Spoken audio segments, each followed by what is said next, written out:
শিক্ষার্থী বন্ধুরা, আজ আমরা মাধ্যমিক পরীক্ষা 2025-এর একেবারে শেষ মুহূর্তের চূড়ান্ত প্রস্তুতির অংশ হিসেবে মাধ্যমিক ইংলিশ বি এই সাবজেক্টের আমরা রাইটিং সেকশন নিয়ে আজকে আমরা আলোচনা করব এবং রাইটিং থেকে একেবারে শেষ মুহূর্তে মোস্ট ইম্পর্টেন্ট বিষয়গুলো টপিকগুলো নিয়ে আমরা বলবো।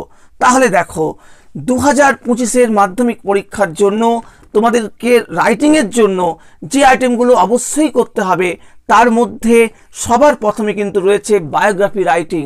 এবারের জন্য খুবই ইম্পর্টেন্ট এটি বায়োগ্রাফি রাইটিং। তবুও একেবারে নিশ্চিত হয়তো বলা যাবে না, কারণ আরও অনেক রাইটিং আইটেম রয়েছে, তবে সবার প্রথমে আমরা বায়োগ্রাফিকে বলবো এবং তারপরে প্রসেস রাইটিং, এটিও মাধ্যমিকে অনেকদিন আসেনি এবং সেই কারণে খুবই ইম্পর্টেন্ট এবারের জন্য।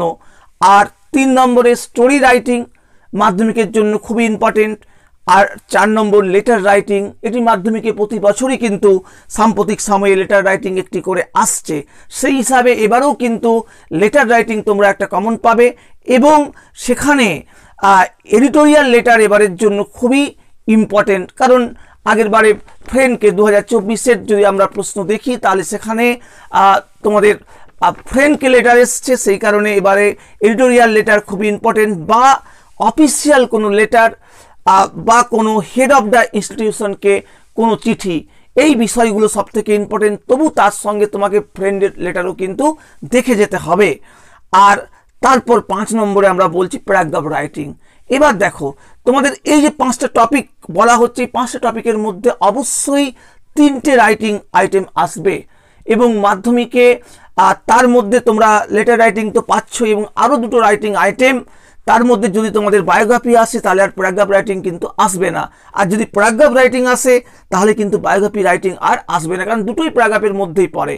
আর প্রসেস রাইটিং, স্টোরি রাইটিং হয়তো একসঙ্গে আসবে না, যে কোনো একটা যদি আসে যে কোনো একটা হয়তো আসবে। এবং এই যে প্রথম যে 3টে তোমাদের আইটেম বলা হয়েছে, বায়োগ্রাফি, প্রসেস এবং স্টোরি, এই 3টের মধ্যে তোমাদের অ্যাটলিস্ট তোমরা একটা বা 2টো আইটেম এবারের জন্য কমন অবশ্যই পাবে, কারণ 2024-এ আর বাকি যে 3টে রাইটিং আইটেম তোমাদের রয়েছে, আর 2টো মানে মেন রাইটিং আইটেম, অর্থাৎ নোটিশ রাইটিং এবং তোমাদের হচ্ছে রিপোর্ট রাইটিং, এগুলো মাধ্যমিকে 2024-এ এসেছে, সে কারণে হয়তো এবারে পরীক্ষাতে আসবে না। তবুও তোমাদের একটা দুটো করে তোমাদেরকে নিয়মটা অন্তত জেনে যেতে হবে। আর তারপরে তোমাদের আর যে সমস্ত রাইটিং, সামারি রাইটিং বা এই ধরনের যে সমস্ত রাইটিংগুলো রয়েছে, সেগুলো মাধ্যমিকে 2017 সাল থেকে যে পরীক্ষা হচ্ছে সেখানে একটিবারের জন্য আসেনি এবং সেই হিসাবে এবারেও আশা করা যায় ওখান থেকে ওই ধরনের রাইটিং হয়তো আসবে না। সেজন্য তোমরা এই 5টা আইটেম খুব ভালো করে যাও, তার মধ্যে তোমরা যে কোনো 3টে অবশ্যই কমন পাবে। যে কোনো 2টো আইটেম অবশ্যই ইম্পর্টেন্ট থাকলেও বাদ যাবে, কিছু করার নেই। মাধ্যমিকে একাধিক রাইটিং রয়েছে, তার মধ্যে 3টে আসবে। তাহলে এখানে আমাদের এর বাইরে কিন্তু যাওয়ার কোনো সুযোগ নেই, যে একেবারে এটা নিশ্চিত আসছে এভাবে বলাটা বোধহয় ঠিক হবে না। তাহলে এই যে রাইটিং আইটেমগুলো আমরা বললাম, এখান থেকে এবার আমরা দেখব মোস্ট ইম্পর্টেন্ট কোন কোন টপিকগুলো মোটামুটি রয়েছে এবারের জন্য।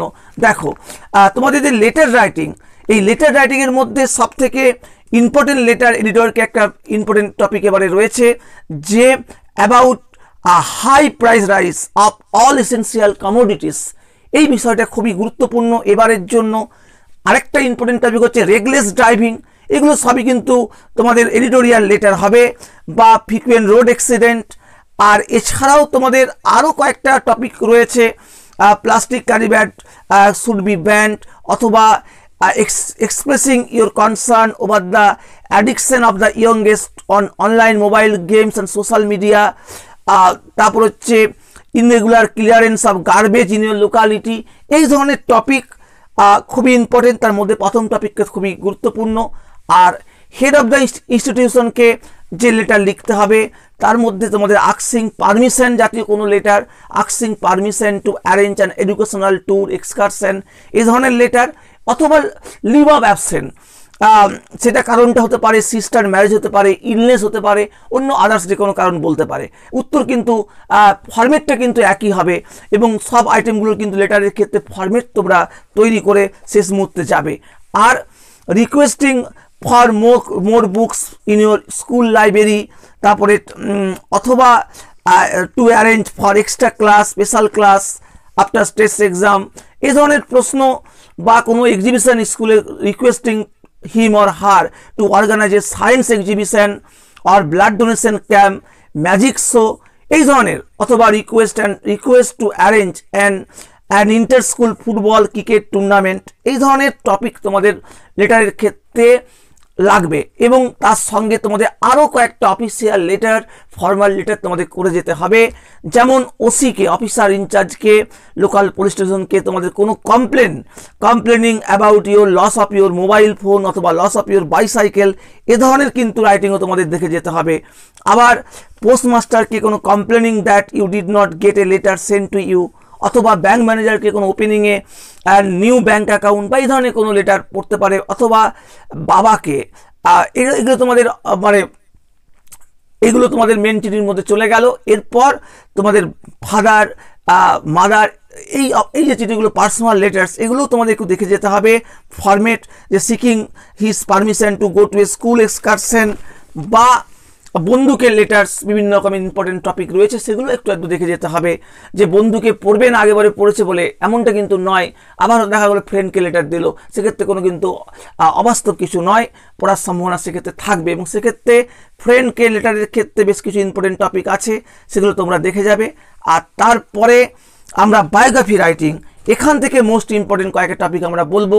যেমন নীরেন্দ্রনাথ চক্রবর্তী, মনোজ মিত্র, রতন টাটা, স্বামী বিবেকানন্দ, জগদীশচন্দ্র বোস, ঈশ্বরচন্দ্র বিদ্যাসাগর, নেতাজি সুভাষচন্দ্র বোস, রবীন্দ্রনাথ ট্যাগোর, নীরজ চোপড়া এবং মৃণাল সেন, এই টপিকগুলো মোটামুটি এবারের জন্য ইম্পর্টেন্ট যদি বায়োগ্রাফি রাইটিং পড়ে। আর তারপরে আমরা আসবো স্টোরি রাইটিং। এখানে তোমাদের ইম্পর্টেন্ট টপিকগুলো হচ্ছে a soldier and a bird seller, বা জয় অফ ফ্রিডমের যে গল্পটা রয়েছে, অথবা 2 নম্বরে the shepherd boy and the wolf, 3 নম্বর the farmer and his 3 sons, তারপরে 4 নম্বর a forgetful scientist, number 5 the king Robert Bruce and the spider, number 6 2 friends and a bear, number 7 a poor woodcutter and his axe, আর number 8 a cab sailor and monkeys, 9 the hare and the tortoise, 10 the farmer and the strange goose, number 11 the crow and the pitcher, 12 the best artist বা 3 আর্টিস্টের যে গল্পটা রয়েছে, তারপরে 13 the blind lady and dishonest doctor, and 14 the fox and the grasses, অথবা আর last 15 lord Buddha and the bereaved mother। তাহলে এই 15টা গল্প আমরা বললাম স্টোরি রাইটিং। তবে তোমাদের একটা বিষয় মনে রাখতে হবে, মাধ্যমিকের স্টোরি রাইটিংয়ের ক্ষেত্রে কিন্তু অনেক সময় মাধ্যমিকের স্টোরি রাইটিং এমনভাবে দেওয়া হয় যে দেখা যায় যে একেবারে আননোন, তোমাদের চেনা গল্পের বাইরে একটা নতুন ধরনের গল্প তোমাদের মাধ্যমিকে এর আগেও কিন্তু দেওয়া হয়েছে। এটাও তোমাদের মাথায় রাখতে হবে, সবসময় তোমরা চেনা গল্পের মধ্যে পাবে এমনটা নয়। কারণ মাধ্যমিকের রাইটিংয়ের সবথেকে মূল বিষয়টি হচ্ছে এমনভাবে টপিকগুলো রাখা হয়, চেষ্টা করা হয় যাতে স্টুডেন্ট কিছু লিখতে পারে কিনা সেটা দেখার জন্যে একটু আননোন টপিক রাখা হয়। প্যারাগ্রাফি নিয়ে আমরা আর কোনো টপিক বলছি না এই মুহূর্তে। প্যারাগ্রাফের ক্ষেত্রেও তোমাদের অজস্র পয়েন্ট দেওয়া থাকে এবং নতুন নতুন টপিক থাকে, সহজ থাকে, ইংলিশ একটু আধটু লিখতে হবে সেক্ষেত্রে। আর প্রসেস রাইটিংয়ের ক্ষেত্রেও বেশ কিছু ইম্পর্টেন্ট টপিক তোমাদের রয়েছে। 15-16টা টপিক তোমরা যদি এখান থেকে করে যাও তোমরা অবশ্যই কমন পাবে, কোনো সমস্যার কিছু নেই যদি প্রসেস রাইটিং তোমাদের পড়ে। এবং এগুলোর এক একটা প্রসেস রাইটিং সব থেকে ইজিয়েস্ট রাইটিং, একটা নির্দিষ্ট ফরম্যাট মেনে তোমরা লিখতে পারবে। আর সেক্ষেত্রে তোমরা ফরম্যাটটা ভালো করে জেনে যাবে। লটস অফ পয়েন্ট থাকে মাধ্যমিকে, কোনো সমস্যা নেই, তোমরা কিন্তু অনায়াসেই লিখতে পারবে। আর তাহলে তোমাদেরকে এবং স্টোরি রাইটিংয়ের ক্ষেত্রেও তাই, কিন্তু যদি আননোন স্টোরি পড়ে সেখানে কিন্তু তোমাদের সমস্ত কিছু দেওয়া থাকে, পয়েন্ট সাফিসিয়েন্ট পয়েন্ট থাকে, সেই পয়েন্টগুলোকে একটু বাড়িয়ে লিখতে পারলে কিন্তু তোমরা একটা সুন্দর গল্প লিখতে পারবে। তাহলে রাইটিংয়ে, মাধ্যমিকের রাইটিংয়ের ক্ষেত্রে শেষ কথা হচ্ছে যে একেবারে এটাই আসবে বা এটাই আমি কমন পাবো এমনটা কিন্তু মাধ্যমিকের রাইটিংয়ের ক্ষেত্রে বলা কোনো অবস্থাতেই যাবে না।